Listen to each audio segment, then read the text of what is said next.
This time on Graveyard Carz, Will lays out his first rally red on a 1970 Cuda. Mark gets a visit from an instrument specialist. The ghouls discover what remains of the mythic Phoenix Cuda after it returns from the Dipper. Look at those floors. And Dougie is sent on a special assignment to take a massive dump. The unburied dead, the unburied dead are coming back to life, are coming back to life. Self-proclaimed Mopar master Mark Warman and his protege painter Will Scott get paid to bring Mopar muscle cars back from the dead. They work with Mark's daughter Alyssa and his cousin Dougie.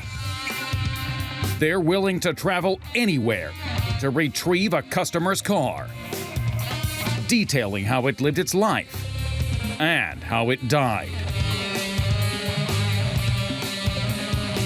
After that, they bring it back to make it look just like it did the day it was born.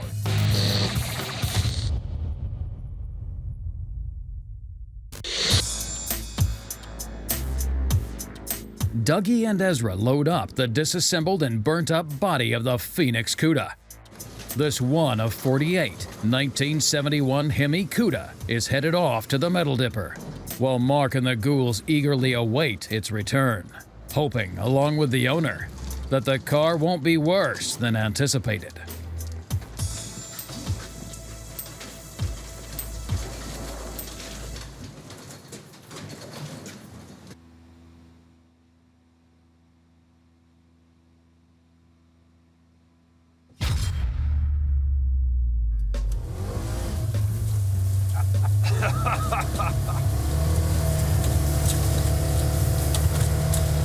You know what this is called? Shenanigans?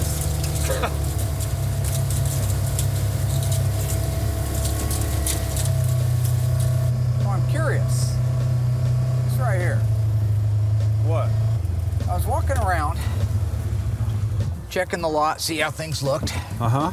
And I walked out here and I saw the recycling hanging all over the ground and like 20 feet in the air and all that stuff. So I was just wondering why this is. Well, it might have been the wind.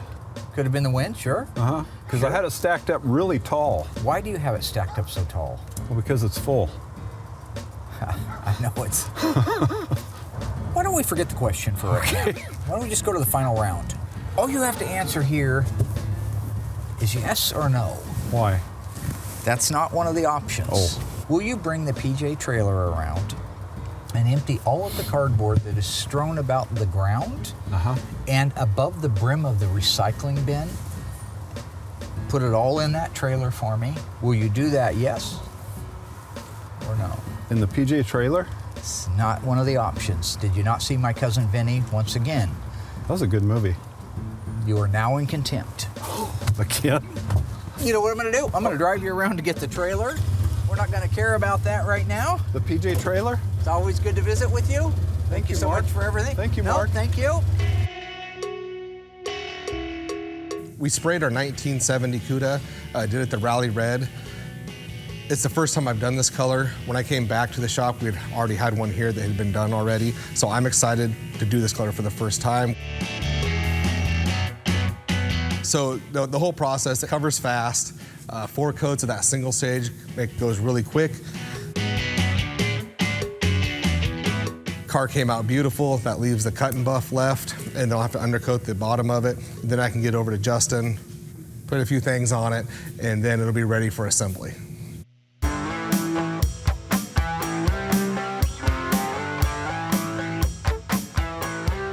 Being a man of both action and delegation, Dougie enlists the production crew to help him load up the cardboard in his new dump trailer.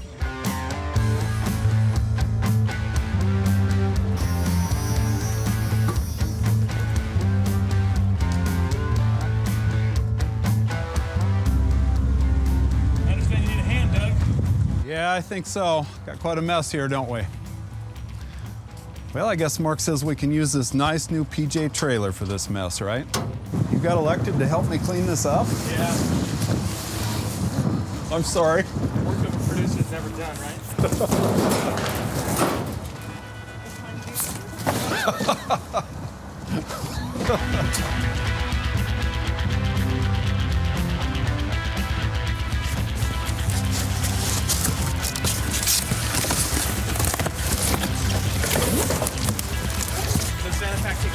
Yeah.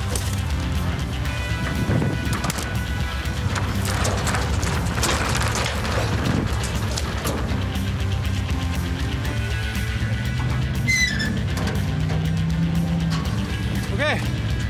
Thank you, buddy. Thank you, Jeffrey. All right.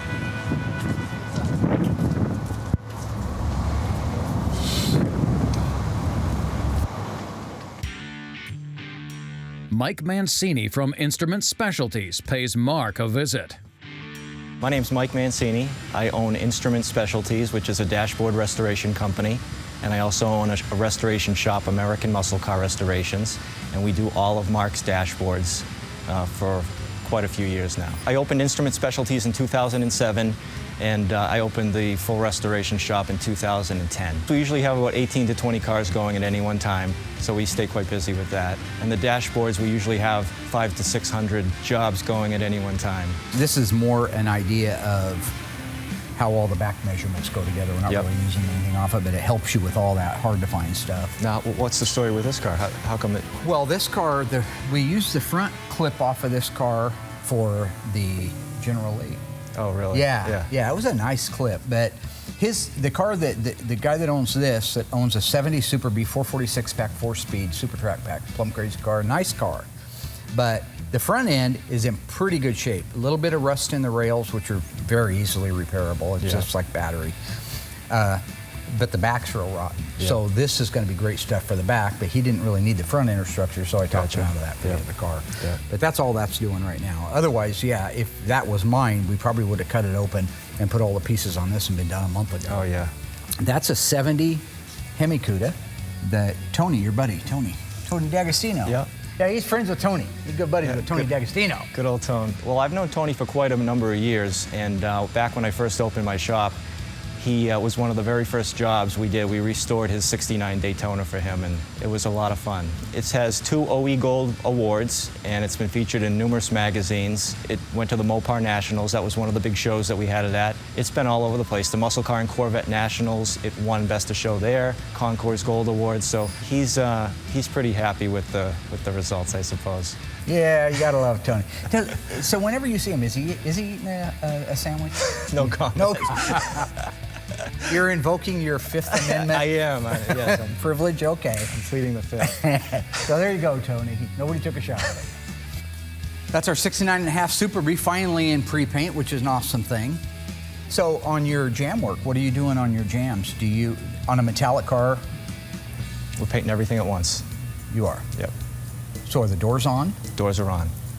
And you go in there like the factory did and Yep. do the jam? Yep. Oh, we've never Yep. tried that. Yep. Unfortunately, my guy isn't that skilled. Oh. No. I wasn't, what I was meaning, you remember the old days down on Main Street when I was working down there? Before you even, but that other guy, Bill? No, there was a guy before you years ago. Like before you were born or whatever? Yeah, he couldn't do that. Will could do it. Did you hear what he was saying? No, I didn't. Oh. When he paints the cars, they paint them with the door. They jam them and do the doors and everything at the same time. And we've done that in the past, especially on metallic. No, I wouldn't say, no, I wasn't saying you couldn't. I was just saying you do a great job. So sorry. Sorry I said you do a good job. Ew. Painters are sensitive because of all the fumes and everything. All the fumes? Yeah, it gets to him, makes him a little punchy. Yeah. I saw him get in the trunk of his car and try to drive it the other day because he was loopy from the fumes. So I let him out of the trunk and said, dude, you're in the trunk. I know that. Anywho, back to where we were at. So I assume you have fun at your shop. Oh, we have a blast every day. Isn't that great? Yeah. If you get the right team together that get your sense of humor and they like what they do, it's not a bad thing to do for a living. It's pretty cool. Oh, absolutely. Anyway, want to take a look outside? Yeah. All right. I like the shop. It's clean, well organized. He's got a lot of things going on. I had an opportunity to meet quite a few of the guys that work here, and everyone seems really enthusiastic, and that's important. The cut and buff is all complete on our 1970 Rally Red Cuda. I've rolled it outside where I'll get it all pressure washed before we go ahead with the undercoating and blacking out the taillight panel. So it's sitting out there right now. We got a brand new Aladdin pressure washer, get it unboxed, see what kind of cool features it has. One of the better features it does have is you don't have to plug it in. So you're able, it runs on a car battery, it starts up like a car. It's got a lot more power than our last one.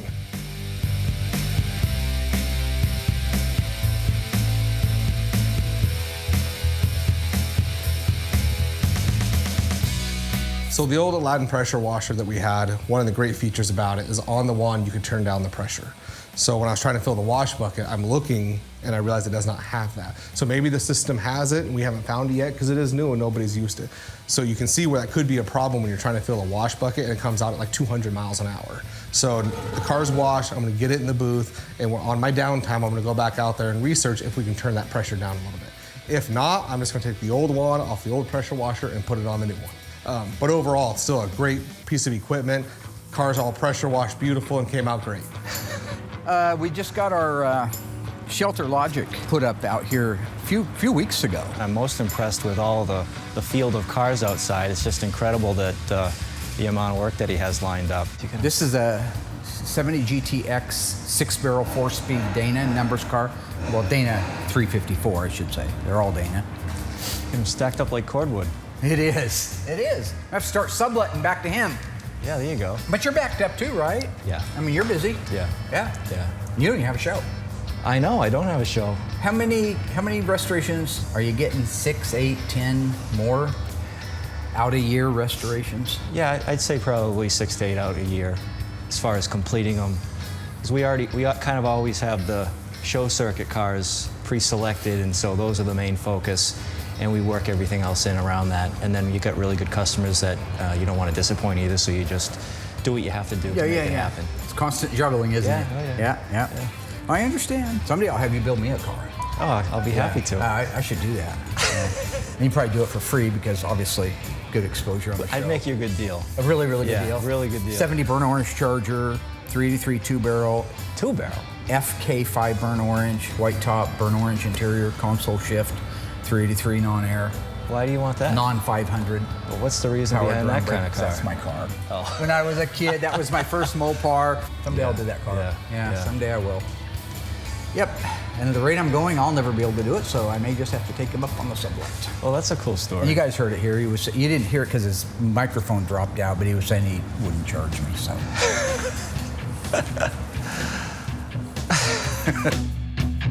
With a massive pile of cardboard successfully loaded up in the new dump trailer, Dougie hauls this receptacle of recyclables to the dump.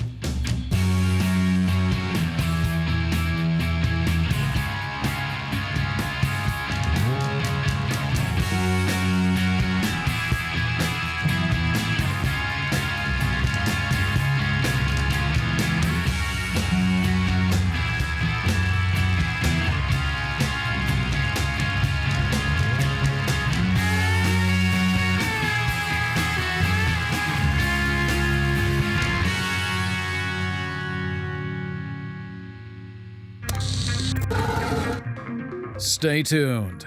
Mark does a deep dive on the one of 48, 1971 Hemi Phoenix Cuda, incinerated in a massive garage fire where the owner and his friend barely escaped with their lives.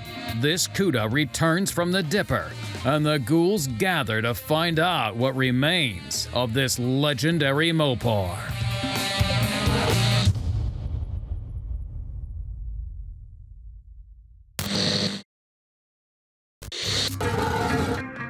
In 1971, Stairway to Heaven played live for the first time. Frazier defeated Ali in the fight of the century, and Plymouth revealed some stunning changes to its iconic Roadrunner, like this one, awaiting its own restoration. This pace-setting mid-sized high-performance car came standard with a 383 4-barrel V8, but the 446-barrel and 426 Hemi were available options. Plymouth aimed for aerodynamics, rounding out the body and bumper. colors. Even the side markers were given a flush design, and door handles were recessed, all contributing to less drag and more speed. Plymouth also added a new grille, new rally instrument cluster with wood grain trim, and a new steering wheel, making this 1971 Roadrunner our corpse of the week.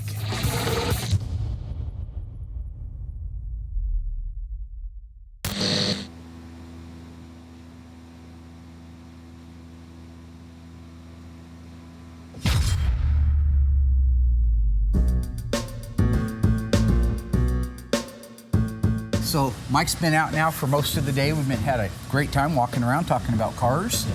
Do you have a favorite car out in the graveyard? I think my favorite is, I'm trying to think. There's so many. Everyone's a six-packer. Yeah, I know. it throws you off. I think I like the six-pack Cuda, even though it belongs to Goldberg. Yeah, that's a cool one. Well, I'm sure he'd probably sell it for 3 times what he paid for it because he'd put his initials on the dash. Yeah, that's right. I said it, Bill. What you gonna do? You're in San Diego. I'm in Oregon. If I had even the inkling you were heading up here, I'd be gone. You're a big guy. Sounds like a challenge. You know, I've been training this stuff for if the day ever comes. If I had to lock horns with him or something, I could do that. But yeah, it's probably best for him that we don't. That's not the point. Point is, the brand new, freshly restored instrument panel from your company, Instrument Specialties, showed up for our 69 GTX. And it's ironic because he showed up this morning and this showed up about 20 minutes ago when we were out in the yard. So I thought, why not bring him in here, make him face the music, right? If it's not perfect, he can see that right here in front of maybe 2 or 3 million people. I'm sure it's going to be perfect. I wouldn't worry about it. I'm sure that it is too. But let's get the dash out and just see how good you did here. Would you like to Absolutely, go ahead? I think it's screwed down still.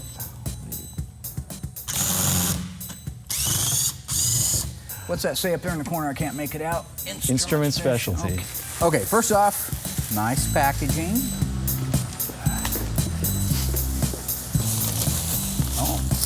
Under hood AC ducting. Yes. Is that the trunk key in there? Oh yeah, it's all your keys. Because we had to send you those. Yep, this is the engine side tack harness. Right. And then we've got some clips in there for the heater box. Beautiful. For you. This is a hard dash to do for a multitude of reasons. This looks great, let's do it. And,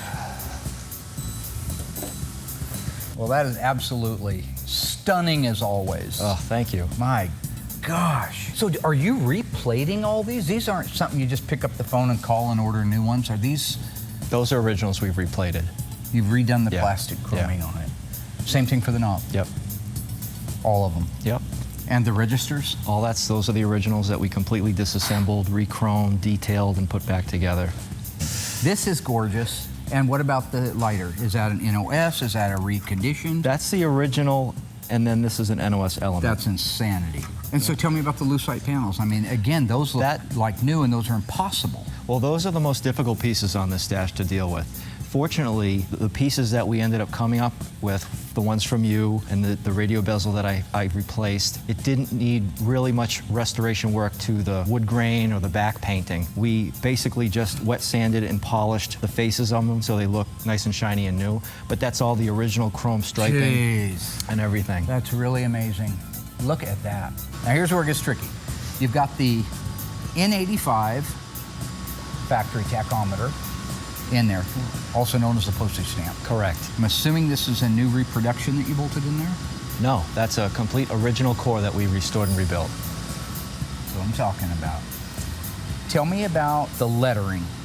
Tell me about the lettering that's on this lens and the highlight paint, the white basically, that is on the tachometer, the speedometer, the temperature, the fuel, and the amp gauge. Okay, so how do you do that? As far as the lens goes, that's one of the unique items for a GTX. It's got the 150 mile an hour speedometer, right, and it's got that 150 lens. That's the original lens that we completely buffed and detailed. Yep. That's it. Yep. So you didn't have to do the white lettering again? We didn't, because it was in good condition. So once it looks dingy, but once you wash it, wet sand it, buff it, all of a sudden it comes to life. Yeah, it comes to life. Yeah.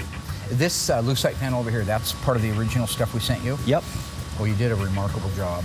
The AC registers, I thought for sure when I first peeked, that those were going to be new reproductions. Yeah. And you're telling me those are the originals. Nope. Now that I look, they do, because, you know, these are real sloppy. From Yeah. this knob over, the relay rod all the way Yeah. over to the little vents there. Yeah. And that, very much original. Now, these are the original pads, Original pads. which Yep. are impossible to find really good ones, Yeah. or improbable to find Yeah. them. And these actually fit really nice, which they very rarely ever Yep. do. Yep. So, and those aren't my original ones, because maybe the glove box is, but I had to send you. The glove box, the original, but this was replaced, and we. Because we converted the car from a non-air conditioning car to an air conditioning car, so that was different. That's right. Yeah. Yep. But we re-dyed the pads, and you know they look. Absolutely. And we matched the color. We matched the dye to the backside of this original. Yeah. So we had. Right, that so, trick, like yep. the bottom side of a deck lid. Yep. It's the best. Hard to argue with that color. That's right. When it hasn't seen the sun in 50 Yeah. years. Yeah. Yeah. Beautiful. Yep. Let me just take a quick look at the back side. Yeah. Okay, everything back here looks exactly as I would expect it to. Now, is this a new wiring harness? That's a or- brand new wiring It harness, is. yes. Okay.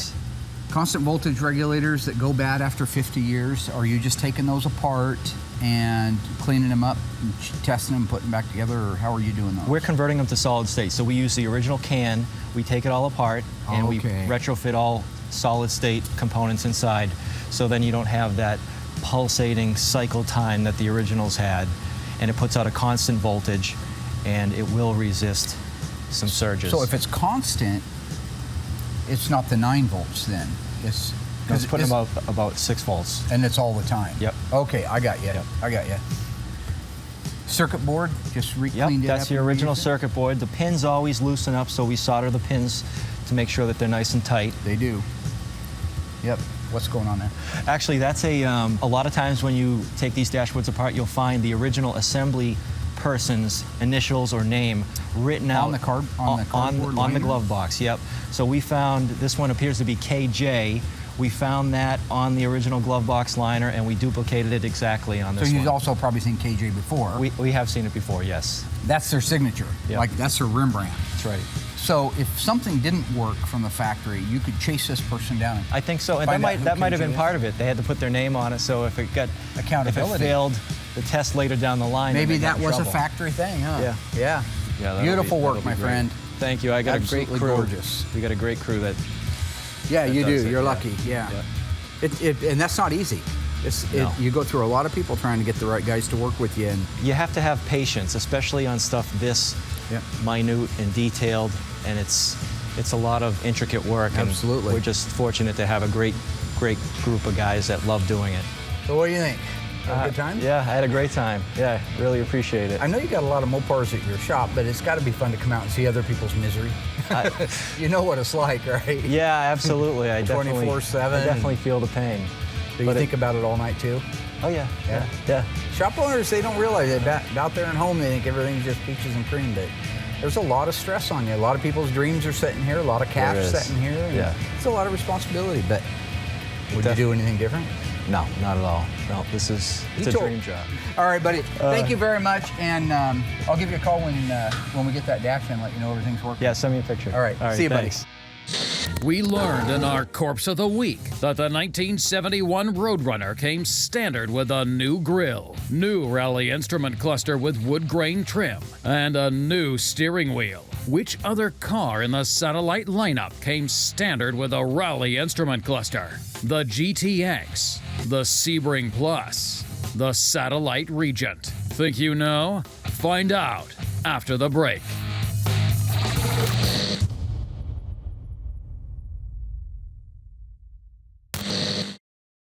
The 1971 Roadrunner came standard with a rally instrument cluster. Which other car in the Satellite lineup came standard with a rally instrument cluster? Well, we pulled a fast one. All of these cars came standard with the rally instrument cluster. The Sebring and Satellite Custom came with the standard wood-trimmed instrument panel, while the Satellite Sedan and Coupe got the standard panel with silver argent.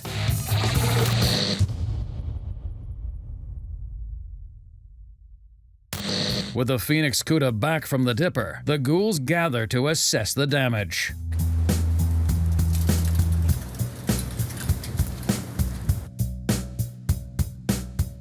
Okay, how do we want to do this, Big Bo? One in the front, one in the back type thing. Come on in, guys. Give me a hand. All right, Douglas. Yeah. Ooh. Boy, so far so good. Oh my gosh, if this is what I think, we just jumped ahead 6 months. Look at those floors. Wow. Holy cow. That front firewall. Oh my gosh. Oh, that is a miracle. Look at that. That's better than any car we've done yet. We haven't done a car that didn't have something wrong with the floors. I know. It's hard to believe. The wheelhouses, beautiful. Quarter inner structure. Got the one header we knew about. This, all good. Got a little warm up here, but that's the original cowl. We'll just have to float that. Numbers look good over there. Yep. Got a 1B, something, something. Should be right here too, right? Yeah. Wow. Look at the aprons, they're beautiful. Just a little patch right there. Little chrome trim there, huh? Wow. Should be able to polish that up. Wow. Oh, nice. That is absolutely beautiful. Very minor, very minor. The rails are gorgeous.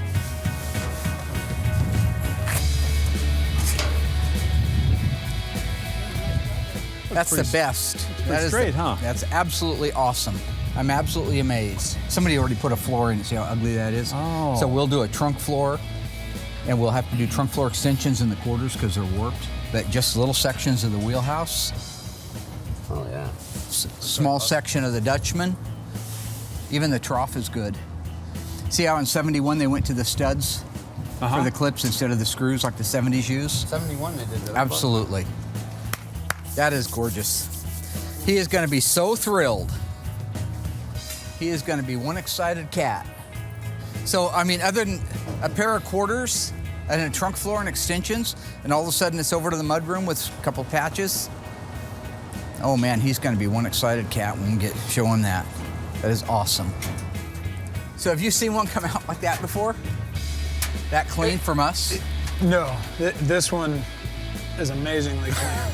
That is the best job. Thank you so much. This guy's going to be thrilled. You're going to be superhero to him. Yeah, he should be really He's going to call you happy. Super Bowl from now on. Yeah, he should be pretty tickled. I'm going to get it inside and get it underneath the lights so we can get some good pictures of it and start rocking.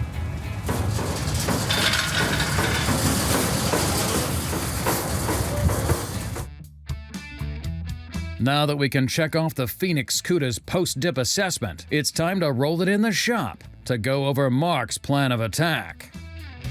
So we just got back to 71 Cuda. This is our Phoenix Rising from the Ashes Cuda. It's a 71 426 Hemi automatic. So what I'm about to do on the car in the way of inspecting it, I'm looking for a few things. One is I got to tell the body men what panels are getting repaired, what ones are getting replaced, what ones are getting patches on them, etc. So they have a build schedule to go off of. And the other thing is just to document the car and make sure that the panels that are on it, number one, started life on it, and if they didn't, document that. Somebody comes along, not that Wendell will ever sell a car, but if somebody wanted to buy the car, you know, it's a $500,000 car-ish when it's done. So they're gonna say, has it got the original aprons? Has it got the original frame rails? So I know what I'm gonna replace, or I will when I'm done, but I need to know what's also happened because the car isn't brand new, it's 50 years old.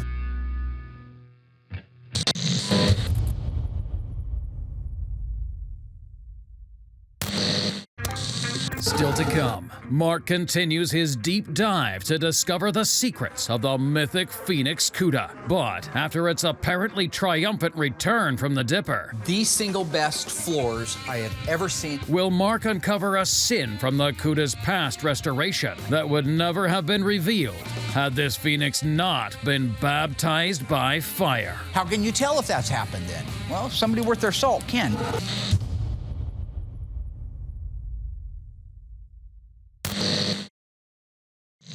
So we just got back to 71 Cuda. This is our Phoenix Rising from the Ashes Cuda. It's a 71 426 Hemi automatic. I thought I'd show you that this is a numbers matching car, at least the body so far. The vehicle identification number on a 70 to 74 Plymouth Barracuda and Dodge Challenger is stamped in the upper cowl panel and on the radiator support. Now there's a lot of cars they build, they don't always go there. If you had a B body, there's one on the trunk lip and one on the radiator support. A bodies are even different from that. But it's the last 8 characters of the vehicle identification number. But on these hidden body numbers, they flipped it. This actually reads B1. They put the assembly plant before the year, even though that's not how it appears in the vehicle identification number. So just watch for that. That's not a mistake. It's what they did. Okay, so I go up to the vehicle identification number. Here we've got the B, the 1, 396800. So I know that that's right. So when I circle that with blue, that means that matches the VIN number of the car. So over here on the course report, I have my B, my 1, 396800. So we know that's right. We know the body vehicle identification number, the hidden numbers, match the title to the car, match the block, match the transmission. This is all good stuff. You've got a car here that's a very expensive car. You've got a vehicle identification number that tells you it's real, and one here that tells you it's real. However, from right here back could be anything in the world if you were a bad person. That means you could take the radiator support out of this car, this upper cowl panel out of this car, put it onto a really nice little car you bought, a little slant 6. Put those parts on that car and you could pass it off as a real one. That's called fraud. You should go to federal blank, blank, blank prison. How can you tell if that's happened then? Well, somebody worth their salt can. This is our cowl panel. These are spot welds. Here, here, here, here. I put a little mark there, and so on and so forth. So I go to this cowl panel and I put my marks where the spot welds are. Over here, we have a big weld. This is a regular MIG weld. Then I go in here and I start marking everywhere these spot welds were. These are all spot welds. People like to smooth these areas out when they restore the cars, because this is ugly through here the way the factory did it. But the way the factory did it should be ugly, and you should not be able to tell that anybody's been there. So when we do our spot welds across there, we just leave them, we walk away. We don't use filler on it to smooth that area out. So for me, when I come out and I see all of the spot welds, I know that the upper cowl panel started life on this car, at least adjacent to this firewall and adjacent to this side cowl panel. But we still have a core support out here. Maybe they changed the core support. Well, the same things apply. You go through, mark off all of your spot welds, and there's a doozy of them. There's a ton. When I look at these, they're kind of sporadic. But when you go through and you look at this pattern right here that I've created, and you go over to another car that's original paint, never been touched, and it has the same pattern, and you know this was done by robots, you know it's the same thing. That's how you can tell that another panel's been replaced. So when I look at this upper radiator support and I see that the numbers are there, and then I walk over here and I look and I see all of the spot welds where they belong, I know that this started life on that. That panel started life on this apron by looking at our spot welds. That apron started life on that shock tower. That shock tower and apron combined started life on that firewall and that upper cowl panel. That's how I know nobody's been on the front end of this car. So that only leaves the rest of the car. We learned in our Corpse of the Week that the 1971 Roadrunner came standard with a 383 4-barrel V8, although the 440 6-barrel and 426 Hemi were available options. True or false?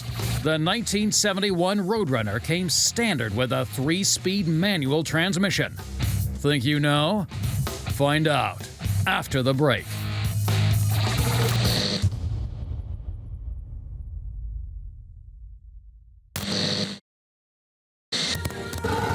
The 71 Roadrunner's standard engine was a 383 4-barrel V8. And we made the claim that the 1971 Roadrunner came standard with a 3-speed manual transmission. Were we telling the truth? Yes, we were. A 3-speed TorqueFlite automatic was also available, as was the epic 4-speed manual with Hurst pistol grip shifter.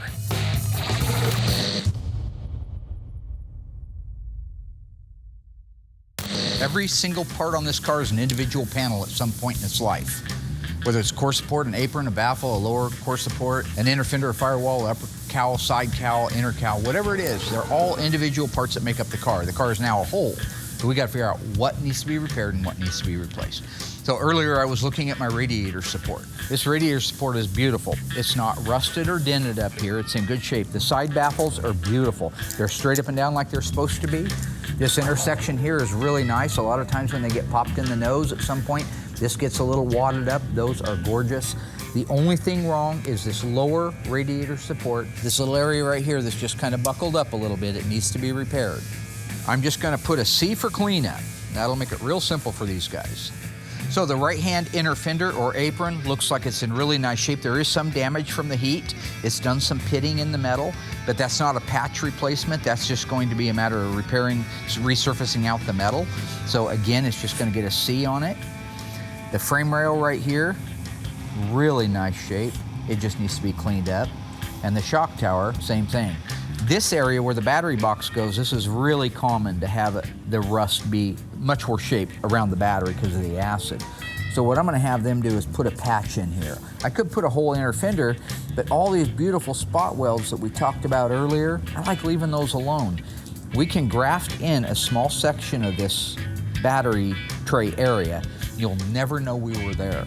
So I just do kind of a rough out. They'll make up their own mind when they do it, but they know when I circle this that I'm talking about trying to keep that repair fairly small. Now you put that piece in, cut this one out, use it to make the pattern for the other piece, put it back in. The two pieces of metal will butt up against each other. You metal finish this side, metal finish that side, nobody knows you were ever there. This hole right here is what they call the shaker hole.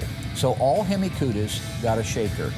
Shakers had cables that were ran from the inside that said carb air. So when you pulled a little lever inside, you got cold air through the shaker. That's how they got from inside the car to outside. It's a pierced hole, not a drilled hole. This is a hard thing to fake too. So this is very important.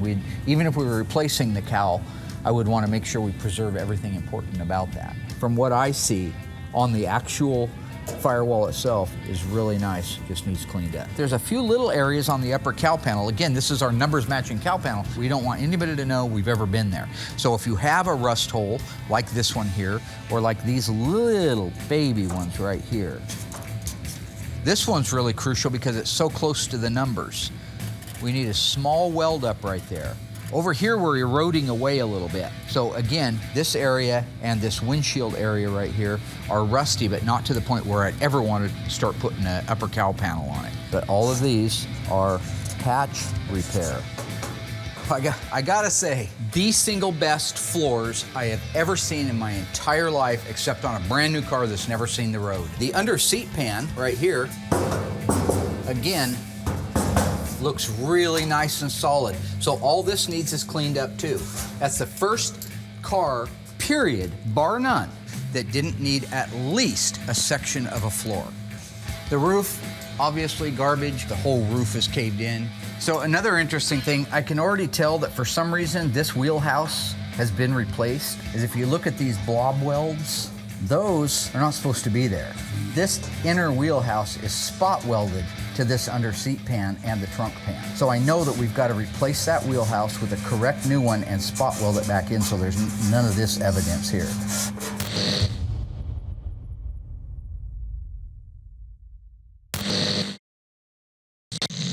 So on the quarter panels, obviously, we're going to be replacing not only quarter panels, most of the sheet metal. But here's something interesting. If you look at this quarter panel through here, I don't believe the reason you can see through it is all from the fire. I think it probably had filler put over rust way back in the day when somebody restored it. I can't say that for sure, but that's my hunch. And while you're looking at this, you can see certainly it's just warped like crazy. See all that ripple through there? I'm gonna shut the lights out in here and I'm gonna backlight that and you'll be able to see exactly how bad that is and somebody mudded over it. See, now this tells all. That not only shows the large holes that are here, but even the little microscopic ones. So the paint's doing the same thing butchers will do. They'll have something that has holes in it. It's not a great big hole you can stick your head through. It's a lot of pepper holes like this, and they'll just smear mud all over the outside of it and call it good. Now, I don't think you see it as much today as you did years ago, but there's a great visual example. That's what happens when metal deteriorates. It starts like that, and it gets bigger and bigger until it looks like most of the cars out here on the lot. Okay, turn the lights on. This is replace. They'd already know that real well. So I look at this rear body panel, and overall, this is really nice. Most of the time, whether it was in a fire or not in a fire, they're rotted out. And they'll usually rot out right through this area here because this is where the license plate pocket seams and goes underneath the actual opening of the rear body panel. Stuff will collect in there and then this will rot out through here. So this rear body panel will not need to be replaced. However, there's a couple areas, like right through here, that I'll want repaired that hold the actual taillights themselves. This is part of the quarter here, so this goes away when we do the quarter panel on it. This up here has some rust through it that's hard to see, but it's there. So we're gonna wanna put a small piece in here. This is kind of like the quarter panel. If you had a backlight on it right now, it'd look like Swiss cheese through there. I think that may very well be from the heat. This is the rear cross member here. This connects the two frame rails together, and the pan intersects with it, the trunk pan, and the trunk floor extensions intersect with the trunk floor. So this makes up part of the structural integrity of the rear body right here, and it is beautiful. You look, there are no holes, no rust. It looks really great. This isn't rusted through or peppered like the other one, but if you look at the distortion in the metal, this is all from heat. That's what happens when metal gets hot and cools back down again. It stretches, it shrinks, it does all kinds of crazy stuff. So we will end up doing a quarter panel here too. I take a look underneath here. First thing is everything's clean because we haven't dipped. So it's a brand new, clean, beautiful metal. We knew the trunk floor had been replaced. We talked about it before. Here you can actually see it. So if you look here, you'll see this seam along here. That shows that at the time this trunk pan was replaced, they probably bought a two-piece before they made available the one-piece. Then over here is where they kind of made the mistake, is it looks like they just overlapped it. They took this pan and they overlapped it over the original pan, which is not a good repair. It probably wouldn't fail, but it's not a very good repair. So now we know we have the trunk floor. This is the trunk floor extension. It starts here. This is the trunk pan. They spot weld together right here. It goes over and then it follows the quarter panel down. These always rust out. This doesn't surprise me at all because this is exactly where the tire would kick all the crap off the road up into, and it would just sit up in there and stew and rust everything out. So we'll be doing a left trunk floor extension. I think what happened at some point looking at this car is it probably was in an accident. And in that accident, it destroyed the quarter panel to a point where it needed to be replaced. And it also damaged the inner and the outer wheelhouse.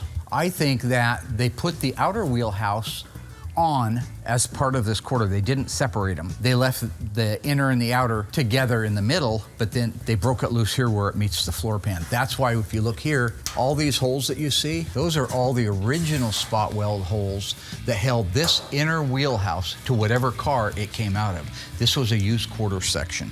For a car that looked absolutely destroyed when it rolled out of that trailer and looked like it was gone, it'll be actually one of the nicest cars that we've ever put together from the standpoint of inner structure pieces. The stuff that would really cost you money and time came out really nice. With the Phoenix Cuda in the metal shop, Will rolls his latest paint job into assembly. It's the first red one I've ever done. Oh, no way. Yeah. This color looks good on probably every car. This is the main color my dad always painted his Daytonas. You want it in the second stall here? Yeah, that works. All right, you're clear. Okay.